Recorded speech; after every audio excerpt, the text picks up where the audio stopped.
नमस्कार, मैं हूं आपके साथ कविता राणा। एक समय ऐसा था जब भारत की विदेश नीति को दुनिया सलाम किया करती थी। नॉन अलाइनमेंट का फॉर्मूला हो या फिर स्ट्रेटेजिक ऑटोनॉमी, भारत की पहचान थी अपने दोस्तों की लंबी फेयर लिस्ट से। लेकिन आज हालात ये हैं कि जिस रूस को भारत दशकों से भाई कहता रहा है, वो भी अब चीन पाकिस्तान के साथ बैठकर भारत के खिलाफ कूटनीति रचने में संकोच नहीं कर रहा है। और ये सब सोचे तब हो रहा है जब भारत के विदेश मंत्री एस जयशंकर को राजनीतिक मामलों का चाणक्य कहा जाता है।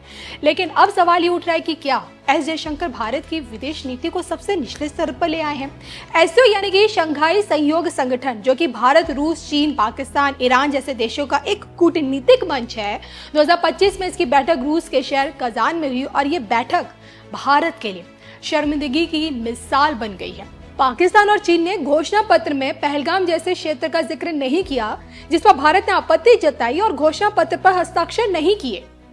लेकिन किसी देश ने भारत के विरोध का समर्थन नहीं किया, ना रूस, ना ईरान, ना अन्य। ये वो क्षण था जब भारत को दुनिया के सामने अकेला खड़ा कर दिया गया।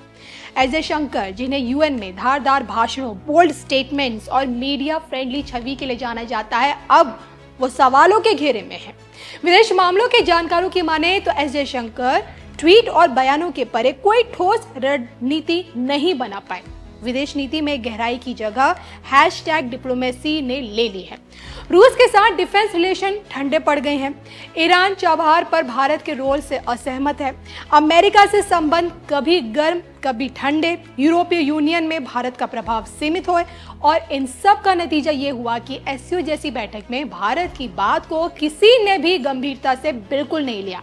जब एससीओ बैठक में भारत को डिप्लोमेटिक झटका लगा तो मोदी सरकार ने एक चौंकाने वाला कदम उठाया। सूत्रों की माने तो नरेंद्र मोदी जी ने विदेश मंत्रालय को शशि थरूर को रूस भेजने की अनुमति दी है। एक ऐसा नेता जो सरकार में नहीं है बल्कि विपक्ष यानी कि कांग्रेस से ताल्लुकात रखते हैं। क्यों? क्योंकि शशि थरूर के पास है विश्व स्तर पर प्रभावशाली नेटवर्क। यूएन में पूर्व अंडर सेक्रेटरी वो रहे हैं।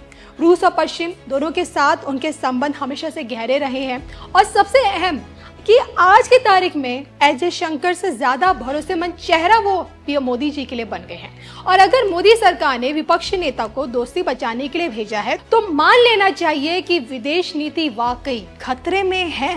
तो एस जयशंकर और शशि थरूर दोनों ही विदेश मामलों के ज्ञाता माने जाते हैं, लेकिन उनके काम करने का तरीका एक दूसरे से बिल्कुल अलग है।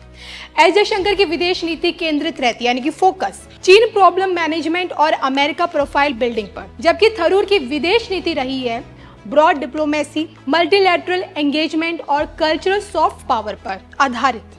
अंतर देखिए सिर्फ क्या है। एस जयशंकर अभिमान से चुप रहते हैं, जबकि शशि थरूर कूटनीति से संवाद करते हैं। तो एस जयशंकर घटनाओं का डिफेंस करते हैं और थरूर समस्याओं को प्रिवेंट करते हैं। और शायद यही कारण है कि मोदी सरकार को शशि थरूर को भेजना पड़ा, क्योंकि एस जयशंकर से रिश्ते बच नहीं पा रहे हैं बल्कि बिगड़ रहे थे। तो रूस भारत का दशकों पुराना साथी अब चीन और पाकिस्तान के साथ एससीओ जैसे मंचों पर सोचे भारत के खिलाफ कूटनीति चल रहा है। रूस ने घोषणा पत्र पर हस्ताक्षर किए, भले ही भारत ने विरोध किया। रूस अब सीपेक और बीआरआई जैसे चीन के प्रोजेक्ट्स में भी दिलचस्पी दिखा रहा है। भारत की चिंता कि ये प्रोजेक्ट भारतीय क्षेत्र को प्रभावित करते हैं और रूस के लिए अब मामूली आपत्ति बन गई है। कूटनीति में तटस्थता भी एक पक्ष लेने के लिए बराबर होता है और रूस अब तटस्थ भी नहीं रहा। शशि थरूर की रूस यात्रा का उद्देश्य यही है ताकि रूस को ये याद दिलाया जाए कि भारत अब भी एक मजबूत, भरोसेमंद और वैकल्पिक रणनीतिकार साझेदार है। विदेश मामलों के जानकारों की माने तो एस जयशंकर ने भारत की विदेश नीति को फोटोशूट, बयान और हमारी छवि दुनिया में चमक रही है जैसे नारों तक सीमित कर दिया है। लेकिन अंतर्राष्ट्रीय राजनीति केवल इवेंट मैनेजमेंट बिल्कुल नहीं है। वहाँ डिप्लोमेसी, डील और भरोसे से देश चलते हैं। वरिष्ठ विश्लेषक सी राजा मोहन बाकायदा ही कहते हैं कि एस जयशंकर की विदेश नीति सत्तावादी राष्ट्रों से नजदीकी बढ़ाने में तो माहिर रही, लेकिन विश्वसनीयता खो बैठी। भारत अब अमेरिका, रूस, ईरान तीनों के लिए एक अजीब स्थिति में है, ना पूरी तरह दोस्त ना पूरी तरह दुश्मन। ये विदेश नीति की विफलता नहीं तो और क्या है। तो सवाल साफ है कि क्या एस जयशंकर ने भारत की विदेश नीति को नीचे गिरा दिया है? क्या भारत के समर्थन में आज दुनिया का कोई ऐसा देश नहीं गिना जा सकता जो कई मुद्दों पर भारत के लिए वैश्विक मंच पर स्टैंड ले सके?